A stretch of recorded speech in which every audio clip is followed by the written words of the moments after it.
Hi everybody, today I have a short video about word problems with inequalities, and these word problems aren't what you would call story problems as much. It's just problems where you're trying to figure out the value of a number.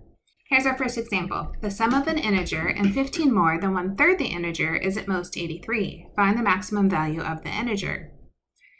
Let's start with, what does this mean? So I want you to think of an integer as just meaning a number.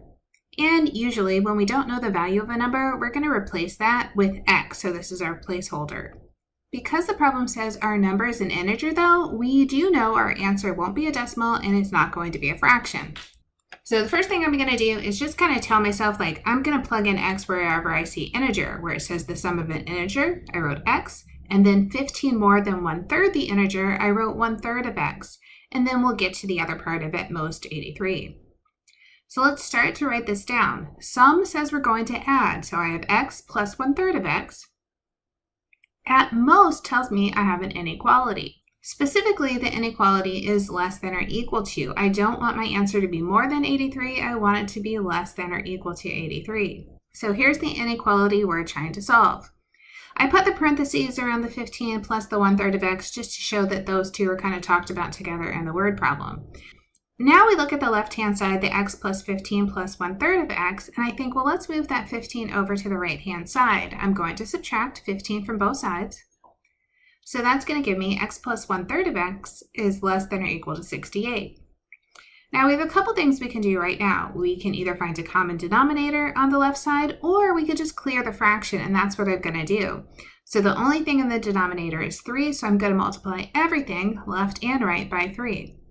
On the left side, I need to distribute that 3, so I need to give the 3 to the x. I also want to give the 3 to the 1/3 of x, and I multiply 3 times 68 is 204. So 3 times x is just 3x.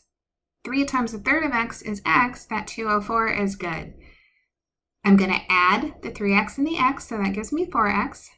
That's less than or equal to 204, so my last step is divide by 4, which says x is less than or equal to 51. You do, of course, want to watch and say, well, how do they ask for the answer? So look for however it is in the homework or the quiz. If it says to answer as an inequality, then you are good with x is less than or equal to 51. If it says to write it, though, as an interval, you would want to say it's coming from negative infinity, and when it gets to 51, it's going to stop, and think of that like a hard stop, so I want to do a square bracket.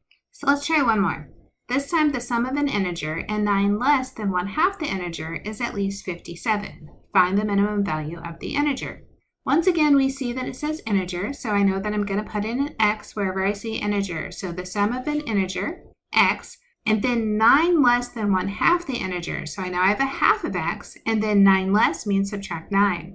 This time it says at least. So at least means 57 or more.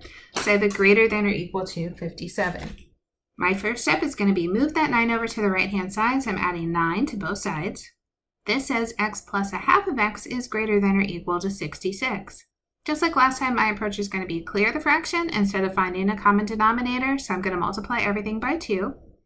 And then I'm going to distribute that 2 on the left. So I have 2 times x plus 2 times 1/2 of x, and I know that 2 times 66 is 132. So the 2 and the half cancels, leaves me with 2x plus x. That reduces nicely down to 3x. When I divide by 3, I know that x is greater than or equal to 44. Again, watch for how you're supposed to input your answer. As an inequality, it's x is greater than or equal to 44. As an interval, we would want to write 44 to infinity. That square part shows it includes 44, and then going to infinity, infinity will always be open. So I hope that helps with inequalities for word problems. Good luck.